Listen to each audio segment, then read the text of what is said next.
طموحنا غدنا والوعد والأمل، طموحنا جيل إلى العلا يصل. طموحنا غدنا والوعد والأمل، طموحنا جيل إلى العلا يصل. السلام عليكم ورحمة الله وبركاته. ازيكم عاملين ايه؟ النهاردة جايبه لكم حل لمشكلة بتواجه كتير من الأمهات، ألا وهي السلايم الأطفال كلها بتحب تلعب بيه وهو ممتع جدا، بس المشكلة لما بيقع على الهدوم مش بيطلع، وفي كتير من الأمهات الهدوم بتبوظ عندها لأن مش بيبقوا عارفين طريقة ازاي بيطلع السلايم من الهدوم. فالنهاردة هقول لكم طريقة إن شاء الله تكون كويسة تفيدكم في حل المشكلة ديت. اول حاجة احنا مش هنعوز غير فرشة اسنان قديمة وخل ابيض، ودي كانت بقعة من السلايم قديم يعني ناشفة بقالها حبة. اهم حاجة ان السلايم لما يقع على الهدوم ما ينفعش الهدوم تتغسل بمية خالص، بنسيبها لحد اما نحل المشكلة دي.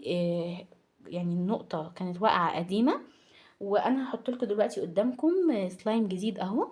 هنلزق بالشكل دوت عشان تشوفوا قدامكم وهو بيطلع. انا لزقته اهو في الهدوم وهسيبه، وبعد لما لزقته كده بالشكل دوت هنحط عليه شوية خل ابيض بالشكل ده، خل الطعام اللي هو عادي خالص بنحط عليه كده، وهنحط برضو على النقطة القديمة بالشكل دوت، وهنسيبه دقيقتين بس. وبعدين هنجيب فرشة الاسنان، محتاج شوية خل تاني عشان القطعة ناشفة خالص. بنسيبه دقيقتين وبعدين بنبدأ ندعكه بفرشة الأسنان بالشكل دوت، وزي ما انتم شايفين بدأ يطلع اهو.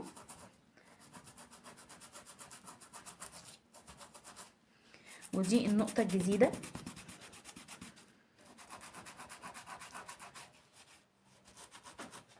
ودي برضو كانت حاجات قديمة هنحط عليها شوية خل، وهعملها قدامكم دلوقتي.